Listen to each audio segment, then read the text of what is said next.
Hadoop and big data. So for Okay. me, it would be things like Spark, HBase, HDFS, and along with that, the Java microservices. I mean, I think so. Microservices are very popular. So, I mean, even we at Flipkart have microservices that are written and developed in Java. And Okay. along with that, there would be some kind of data store that could be, say, MySQL and some caching layer like we here use Aerospike. So Absolutely. these are the primary tech stack that we deal with on a regular basis.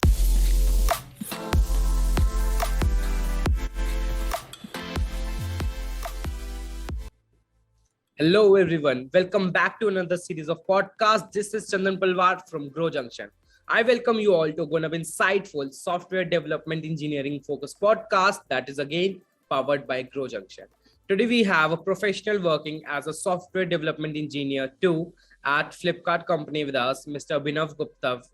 He is an experienced application development engineer with a history of working in the information technology and services industry. He have always looked forward to the new challenges and love coming up with innovative and real-time solutions. Upskilling yourself is his guru mantra. Thus, he acquired few skills like Groovy, Java, Python, C++, and Raspberry Pi.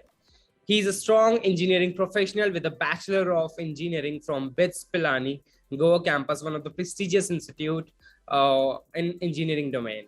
Let's unite together and have him on board with all of us now. Sure. So Hi. yeah, hello everyone. Yeah, hi Chandan. Thanks a lot for having me here. So yeah, about myself, I'm working in Flipkart as a software development engineer too, aspiring to be an SDE 3 soon. Okay.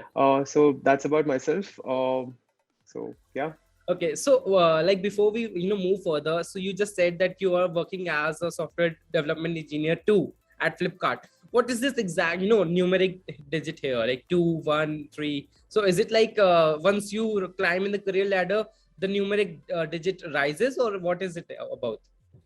sure. So yeah, basically the management team here, they didn't want to make it very complicated, so they chose it the easy way.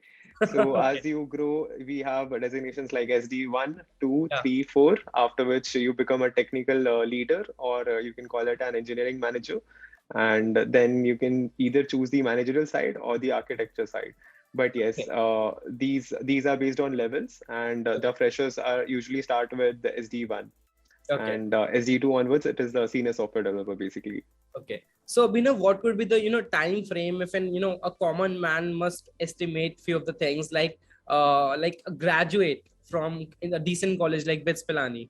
What could be the time frame that he or she might reach up to the architect or a management line, like Sure. all across all those four domains? Sure. So I would say the first transition between SD1 to SD2 that can be covered in 1.5 to 2 years. Okay. SD2 to 3 years, slightly longer time frame that could be between 2 to 3 years. Okay. But SD3 to 4 and 4 to tech lead, it should be between 2 to 2.5 years. Again, depends on your team and depends on your career trajectory, etc. But yeah, that would be the general trend. Okay, I think that could be the possible. You frame the answer in a quite simplistic manner. It would definitely help the viewers because this is something that needs to be known because there are few things in our lives that we are aware about that, and we have heard it from someone else, from our family, from our friends, but we are not actually known how exactly things work. So thank you for Right. clearing the doubt of masses here. So now what I have a query around me, so I must have hosted a podcast with many of the professionals in Sure. software development engineering line, and as the audience also knows that most of the people, the common question lies here is, why didn't you pursue any master's degree, or do you believe that pursuing a master's degree in the technical line is not is not helpful, rather than you can upskill yourself and get more experience in the domain? Sure. So yeah, I get that question a lot as well. So firstly, talking about masters, what it gives you is an additional degree, some additional knowledge, or maybe some more projects on your resume. But on top of that, the primary reason why I see most of my friends who have pursued a masters, that is, say in United States, that is to get the visa, that is to get job opportunities out there. Generally making a shift directly from India to US, like securing a job directly from India, that Okay. is a tough Absolutely. thing to be done. Once you have a master's out there, there'll be a lot of companies that'll be lined up that would at least be eager to interview you. Along with that, you also have the visa that is much more sorted. So that is one reason for doing masters. Another could be that someone wants to gain more technical knowledge in a particular skill. So that could be out of choice. If we speak about India, the Indian market, or about the requirements in India, I would say masters is not a prerequisite in all the companies. Having hands-on skills and like hands-on experience in a product-based company, that is much more better than actually doing a master's or another degree. Okay, absolutely. So I believe, as per your answer, so I think pursuing masters is could be beneficial, could be beneficial for people who wants to shift themselves to abroad, or people who basically admire to become one of the key management professional in the line. But it is not yet necessary to have a master's line. You That's true. can also upskill yourself and also can get numbers of years of experience in the domain that could be more helpful than the theoretical knowledge. I think that Absolutely, right, right, absolutely. right, Yes. absolutely. So now let's move forward to your roles and responsibilities of a software development engineer too at a company like Flipkart. Sure. So basically, out here, there'll be multiple projects that'll be going on. There'll be multiple coordinations that will be needed. So, from a senior software developer, the expectation is mainly regarding the design and development. When you're given a project, starting from scratch, gathering the requirements, doing the design, then working on the solutioning, and then the execution, and then the part wherein which kicks in monitoring the monitoring the metrics, making sure things are working fine. So this is what the roles and responsibilities would Okay. be for a senior developer. And of course, I mean, more than I mean, there would be multiple projects that will be going on, so that you would be expected to handle more than one project at the same time, and coordinating the work between teams, or I mean, inside your team and maybe with outside teams as well, uh, and having some familiarity with the tech stack, knowing the inside out about the system that Right. the team is working on. Okay. So that would be like a glimpse I of think that's right. I think that's right. So, yes. like, what could be the possible, domains that you interact to a lot? What could be the possible domains in an organization? Sure. So basically, I am currently working in a team that deals with a lot of Hadoop and big data. So for Okay. me, it would be things like Spark, HBase, HDFS, and along with that, the Java microservices. I mean, I think so. Microservices are very popular.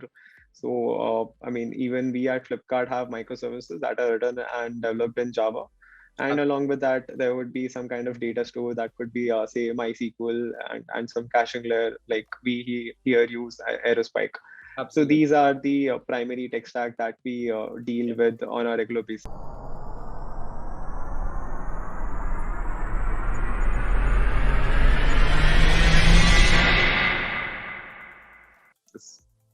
Okay, I think that's quite interesting, to hear about to sitting here at the other side and listening to other story, like how exactly things work in their domain.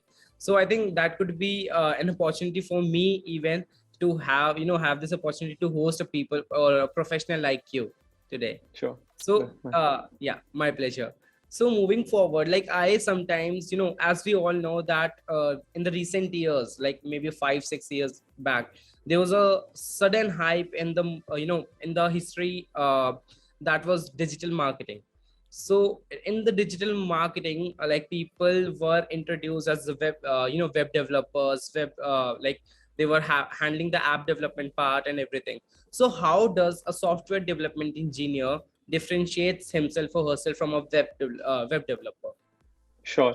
So basically, you can imagine it to be something like let's talk about Flipkart, for example. Right. So basically, what you see in Flipkart is something what you see and how it should be shown, what should be done when you click on a product, let's say.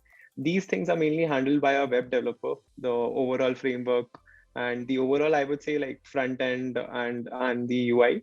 What a backend developer basically does is what happens once the user does it. I mean, none of this is basically shown to a user, but Okay. in the backend, it would be more so of processing the data. For example, that one of the projects that I'm working on is basically the recommendations that should be shown on you. So this is not something that is handled by a web developer. Web developers' job would be to display. I mean, they would not be. The brain would not be there about what should be shown. Rather, it will be about how it should be shown, how well it should be shown, and how good the design should be. Absolutely. Okay. So that's the difference. We deal more So, so with the data and the okay. fulfillment, and they deal with the visuals, you can Okay. say. So to precise this, I think so software development engineers, software engineers basically, is the base of a building, and like digital marketers or web developers are basically the lucrative parts, like having the facade cleaned, or having the proper alignment of the building. So Right. yeah, so thank you so much for clearing the doubt of most of us, and I think I'm sure these doubts are if someone feels embarrassed to ask such questions to the professional like you, because they might feel a little bit awkward, like they cannot directly just jump into a software engineer and ask such questions. So Grow Junction give you an opportunity for you to clear your doubts in another manner. So Right. thank you so much, Abhinav, for getting on board with all of us. So now we would love to hear about your challenges that you must have faced in the line, and what could be the possible learnings that you must have availed that you want to share it to our audience. Sure. So there were multiple challenges that I faced initially. To start with, like there was a huge learning curve. The tech stack that is used here, I was not familiar with any of them. So I had to learn a lot of them on my own from say the online material that is available, and secondly from my peers and seniors, of course. So one suggestion that I would have for the viewers would be that never be afraid of taking up new challenges. I mean, if there is an unknown, don't be afraid to dive into it. Okay. Because in the long run, I mean, being in a comfort zone might be more harmful. And I mean, initially things might seem very haunting, like they might seem very difficult.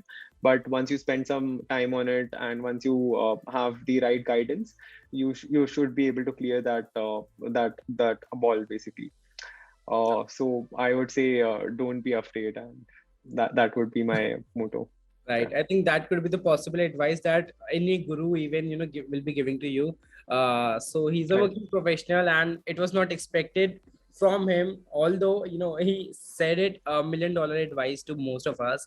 So I think that is one of the thing that will be advised by any counselor, educator, professional, guru, or even any form of your the sense you believe that the leadership is around.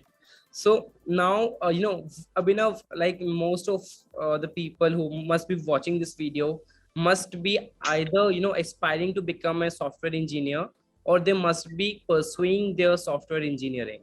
So what could be the possible advice that you want to give to them in order, to excel their skills, and how to get themselves recruited or selected at such big multinational companies? Sure. I would say that there would be two things to it. One would be clearing the interviews, and one would be getting the resumes cleared. So I'll talk about clearing the interviews. About clearing the interviews, there would be a lot of data structure questions that would be asked. That would be one round. Second round, maybe for a fresher role, would involve other than DSA, it would involve some kind of machine coding. So I would say be familiar, be very well versed with one language that could be of your choice. It could be Java, Python, C++, C, or anything else, maybe JavaScript or something else. So Okay. that is fine. I mean, as long as you're good with one language, that is sufficient. Does not matter which language that would be. Next thing would be like working on some kind of low-level design problems. Just like a very popular problem would be like parking lot, or it could be like the ATM. So just trying to make these problems into a workable solution with some methods, some classes, and overall being able to execute this code. That should be sufficient for cracking an interview.